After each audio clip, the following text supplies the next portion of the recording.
தங்கம் வைரம் வெள்ளி தள்ளுபடி திருவிழா. தங்க நகைகள் சேதாரம் 1% குறைவு, வைர நகைகள் கேரட்டுக்கு 5000 குறைவு. இன்னைக்கு என்ன முக்கியமான விஷயம் தமிழ்நாட்டு அரசியலில் போய்கிட்டு இருக்கு அப்படின்னு நம்ம பார்க்கணும்னு வைங்க. டாஸ்மாக் விவகாரத்தில் அமலாக்கத்துறை நடத்திய சோதனை. இந்த அமலாக்கத்துறை சோதனை நடத்தினது போன வாரம். அந்த சோதனையினுடைய முடிவாக அவங்க ஒரு அறிக்கையை வெளியிட்டிருக்கிறாங்க. அந்த அறிக்கை தான் இன்னைக்கு ஒட்டுமொத்த தமிழக அரசியல் வட்டாரத்திலும் ஹாட் டாப்பிக்காக போய்கிட்டு இருக்கு.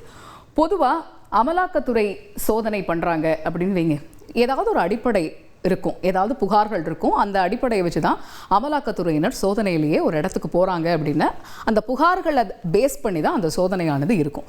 சரி, இந்த விவகாரத்தில் எதன் அடிப்படையில் இந்த சோதனை நடத்தப்பட்டிருக்கு அப்படின்னு நம்ம பார்க்குறோன்னா, சட்டவிரோத பணப்பரிமாற்ற தடை சட்டம். இந்த பேரை நம்ம கேட்டிருக்கோம். ஒரு வருஷமாகவே இந்த பேர் நமக்கு ரொம்ப பரிச்சயமான ஒரு விஷயமா தான் இருக்குது. PMLA அப்படின்னு சொல்லக்கூடிய இந்த சட்டவிரோத பணப்பரிமாற்ற தடை சட்டத்தில் இருக்கக்கூடிய பல்வேறு பிரிவுகளின் கீழே பதியப்பட்டிருக்கக்கூடிய வழக்குகள் தான் இந்த சோதனை நடத்தப்படுவதற்கான ஒரு அடிப்படை அப்படின்னு சொல்லப்படுது. அமலாக்கத்துறையினரே அவங்க வெளியிட்டிருக்கக்கூடிய அறிக்கையில் இந்த விஷயத்த சொல்லியிருக்கிறாங்க. சரி, அந்த வழக்குகளில் என்னென்ன புகார்கள்லாம் கொடுத்துருக்குறாங்க அப்படிங்கிறதையும் அவங்க பட்டியலிட்டிருக்கிறாங்க அந்த அறிக்கையில். அதாவது டாஸ்மாக் கடையில் மது பாட்டிலுக்கான அந்த MRP ரேட்னு சொல்லக்கூடிய அந்த சில்லறை விலையை விட கூடுதல் கட்டணம் வசூலிக்கிறாங்க அப்படின்னு கொடுக்கப்பட்டிருக்கக்கூடிய புகார். அதே போல் மதுபான பார், அந்த பாருக்கான அந்த உரிமம் கோரக்கூடிய அந்த டெண்டரில் முறைகேடு நடந்திருக்கு அப்படின்னு கொடுக்கப்பட்டிருக்கக்கூடிய புகார்.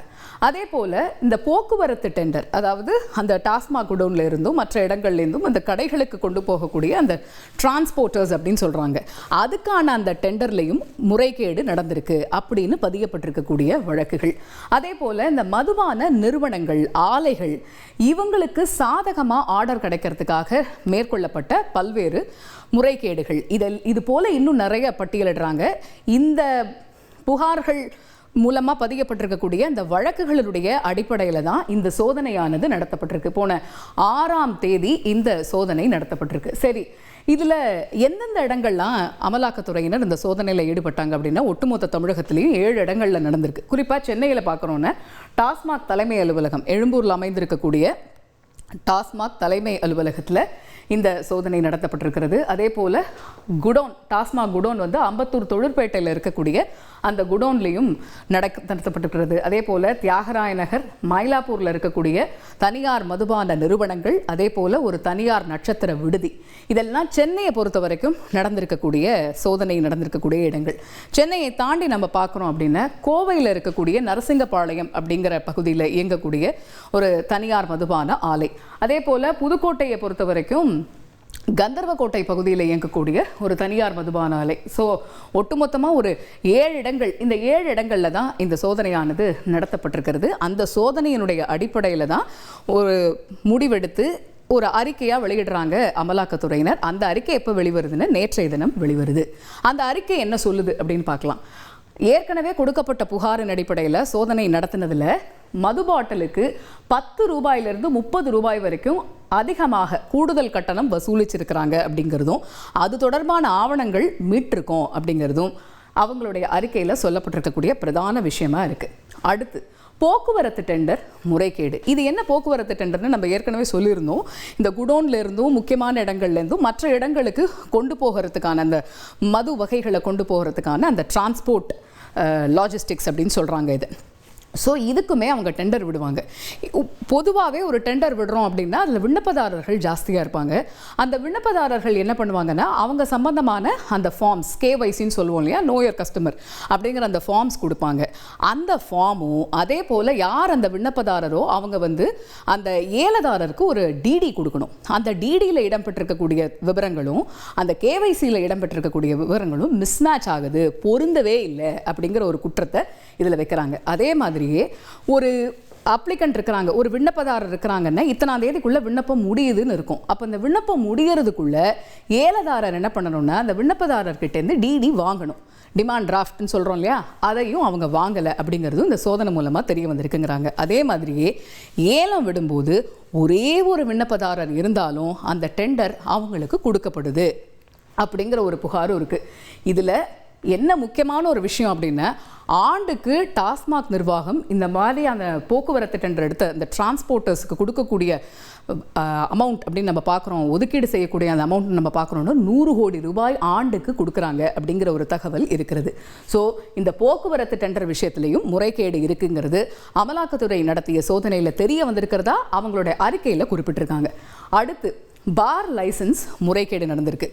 எப்படி நம்ம இந்த டிரான்ஸ்போர்ட்கான அந்த டெண்டரில் வந்து சில முக்கியமான தரவுகள்லாம் கொடுக்கணும் அப்படின்னு சொல்கிறோமோ அதே போல தான் இந்த பார் லைசன்ஸுடைய அப்ளிகேஷனுக்கும் நம்ம நிறைய விஷயங்கள் கொடுக்கணும். ஜிஎஸ்டி டீட்டெயில்ஸ் கொடுக்கணும்னு கேட்பாங்க, பேன் டீட்டெயில்ஸ் கொடுக்கணும்னு கேட்பாங்க, இதுலேயே அந்த கேவைசி டீட்டெயில்ஸ் கொடுக்கணும் அப்படின்னு கேட்பாங்க. இந்த டீட்டெயில்ஸ் எல்லாம் முறையாக ஃபில்அப் பண்ணியிருந்தால் மட்டும்தான் அவங்களுக்கான லைசன்ஸ் கொடுக்கணும் அப்படிங்கிற ஒரு விஷயமும் இருக்குது.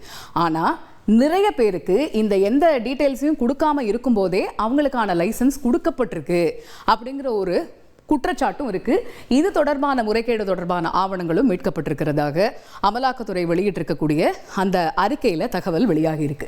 அடுத்து பார்க்குறோம் அப்படின்னா, கொள்முதல் மூலம் தனியார் நிறுவனங்கள் முறைகேடு. இதில் தனியார் மதுபான ஆலைகள் அதே போல் தனியார் நிறுவனங்கள் நிறைய முறைகேடில் ஈடுபட்டிருக்கிறாங்க இந்த விஷயத்தில் அப்படிங்கிறது இந்த சோதனையின் மூலமாக கண்டுபிடிக்கப்பட்டிருக்கிறதாவும் அமலாக்கத்துறையுடைய அறிக்கையில் சொல்லப்பட்டிருக்கு. அதாவது எப்படின்னா, குறிப்பிட்ட ஒரு மதுபான ஆலையிலிருந்து கொள்முதல் செய்கிறாங்க அந்த மது வகைகள் அப்படின்னு சொல்லும்போது அந்த ஒரு குறிப்பிட்ட ஆலைக்கோ அந்த குறிப்பிட்ட மதுபான நிறுவனத்துக்கோ அதிகமான ஆர்டர் போகணும் அப்படிங்கிறதுக்கு மேற்கொள்ளப்பட்ட சில மோசடிகளும் இதில் அடக்கம் அப்படின்னு சொல்கிறாங்க.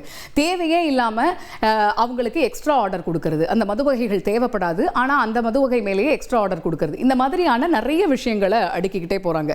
இதில் என்ன அப்படின்னா, அந்த டாஸ்மாக் அதிகாரிக்கும் அந்த மதுபான நிறுவனத்தினுடைய அந்த நிறுவனருக்கும் நேரடி தொடர்பு இருக்கு இந்த விஷயத்துல அப்படிங்கிறதும் நடத்தப்பட்டிருக்கக்கூடிய சோதனையின் வாயிலாக தெரிய வந்திருக்குங்கிறாங்க. இது மூலமா ஒரு 1000 கோடி ரூபாய் கண்டெடுக்கப்பட்டிருக்கு அப்படின்னும், அந்த 1000 கோடி ரூபாயுடைய கணக்கில் காட்டப்படாத அன்அக்கவுண்டபிள் கேஷ்னு சொல்றாங்க, கணக்கில் காட்டப்படாத இந்த அமௌண்ட்டை சரி கட்டுறதுக்காக போலியான நிறைய கணக்குகள் கொடுக்குறாங்க. அதுவும் இந்த விசாரணை இந்த சோதனை மூலமா தெரிய வந்திருக்கு அப்படிங்கிறதையும் சொல்றாங்க. சரி, அந்த 1000 கோடி திரும்ப எப்படி பயன்படுது அப்படின்னா, திரும்ப அந்த நிறுவனங்கள் டாஸ்மாக் நிர்வாகத்துக்கு கொடுக்குறாங்க. ஏன்னா அவங்களுக்கு நிறைய ஆர்டர்ஸ் திரும்ப கிடைக்கணும் அப்படிங்கிறதுக்காக அந்த அன்அக்கவுண்டட் கேஷ் ஆன அந்த 1000 கோடி ரூபாய் திரும்ப அங்கேயே போகுது. இந்த மாதிரி நிறைய விஷயங்கள் நடக்குதுங்கிறத முதற்கட்ட சோதனையில் கண்டுபிடிச்சிருக்கோங்கிறது தான் அமலாக்கத்துறை அறிக்கை வெளியிட்டிருக்கக்கூடிய முக்கிய செய்தியாக இருக்கிறது. இதில் நிறைய விஷயங்களும் குறிப்பிட்டிருக்கிறாங்க. இதையும் தாண்டி முதற்கட்ட விசாரணையும் இன்னும் விசாரணை விரிவடைவதற்கான வாய்ப்பு இருக்கு அப்படின்னு சொல்லப்படுது. தங்கம், வைரம், வெள்ளி தள்ளுபடி திருவிழா. தங்க நகைகள் சேதாரம் 1% குறைவு, வைர நகைகள் கேரட்டுக்கு 5000 குறைவு. செய்திகளை உடனுக்குடன் தெரிந்து கொள்ள உடனே சப்ஸ்கிரைப் பண்ணுங்க.